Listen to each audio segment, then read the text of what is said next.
The Golden Throne, in the heart of Ufonka, where red-roofed mansions sparkled like rubies under the sun, lived Chief Zubair Okonkwo, a man so wealthy, people said, even his chickens laid golden eggs.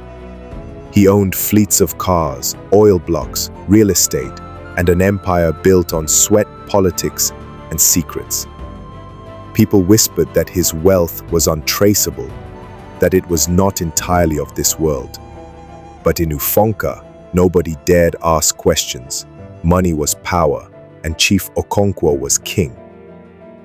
His only son, Ifeanyi, freshly returned from London with a degree in finance, burned with ambition. He was not content to be a prince under his father's shadow. He wanted his own empire. "I want more than inheritance, Papa," he told the old man one evening, as they sat on the veranda drinking palm wine.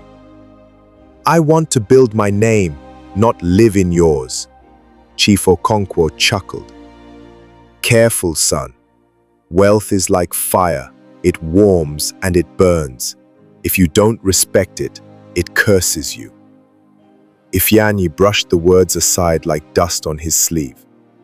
"Then teach me how you made it," he said. But the chief's eyes darkened. "Some paths, my son, should not be followed. A forbidden offer." Ifeanyi's hunger grew.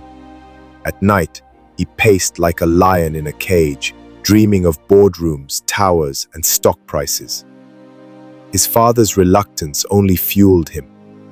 One day, rummaging through the old man's study while he was away, Ifeanyi found an old journal, tattered, dusty, but filled with strange writings and names he'd never heard before. One name was circled multiple times: Mama Ejima. That night, he drove to the outskirts of Ufonka, deep into the eerie, silent bush, where frogs croaked like mourners. The hut stood alone, with charms and calabashes hanging from the thatched roof. Inside, an ancient woman with white dreadlocks and blind eyes sat by a smoky fire. "You seek the path your father walked," she croaked. "But be warned, the wealth he carries comes at a cost." "I'm ready to pay it," Ifeanyi said, without hesitation. "Ambition without wisdom is a curse," she warned again. But when she saw the fire in his eyes, she sighed. "Then take the oath, but know this: whatever you gain, something precious will be taken in return. That is the rule." He didn't hesitate.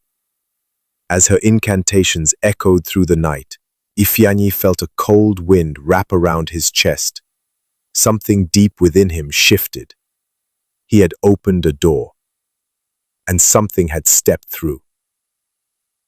Riches like rain, loss like fire. Within weeks, Ifeanyi's life changed. Mysterious investors flooded in.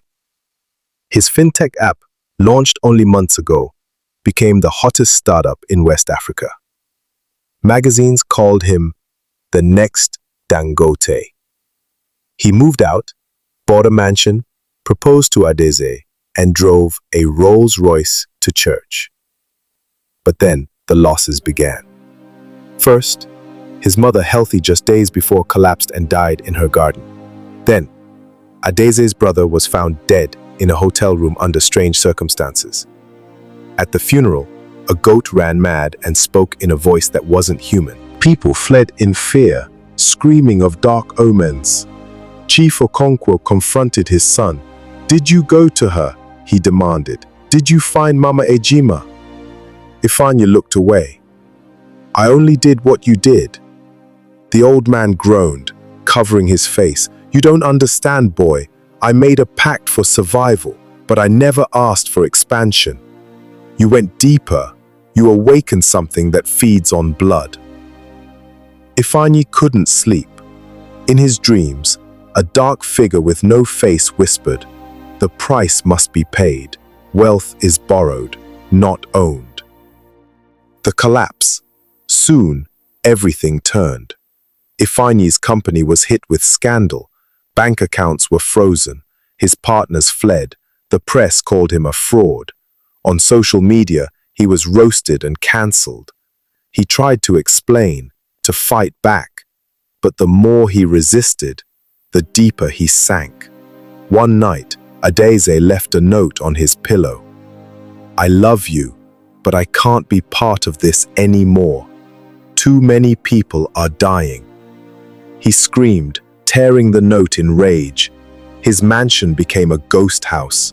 Rats roamed the halls. The doors creaked. Servants quit. He was alone. Desperate, he returned to Mama Ejima. She shook her head. "You fed the beast. Now it's hungry for your soul. Unless you return what you've stolen, you will lose everything." "But I built it," he shouted. "It's mine." "No," she said softly. "It was never yours. It was borrowed from the dead." There was only one solution: to make a sacrifice, a true one. He had to give up the one thing he valued most, his ambition.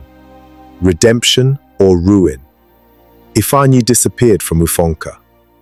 Months later, people saw a thin, barefoot man sweeping a rural school compound near a remote village. He worked in silence, helping rebuild a school that had burned down. He wore simple clothes and carried no phone. When asked why he did it, he replied, "I'm repaying a debt." Back in Ufonka, Chief Okonkwo wept in his compound. He'd lost his wife, his empire was shrinking, and his son was a ghost in the wind. But one day, he received a letter. It read, "Papa, I understand now. Wealth without purpose is a curse. I choose peace over power. I'm learning to build again, from the ground, with clean hands." Years later, a school was named after Ifeanyi. He never returned to the world of riches, but he became a legend in another way, through kindness, humility, and healing.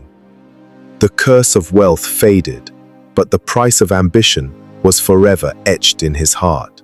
Enjoyed the story? Hit the like button if you believe wealth should come with wisdom. Comment below, would you take the oath for riches? Subscribe for more spine-chilling African stories with powerful life lessons. Share this with someone who needs to hear this warning. This is Wise Tales,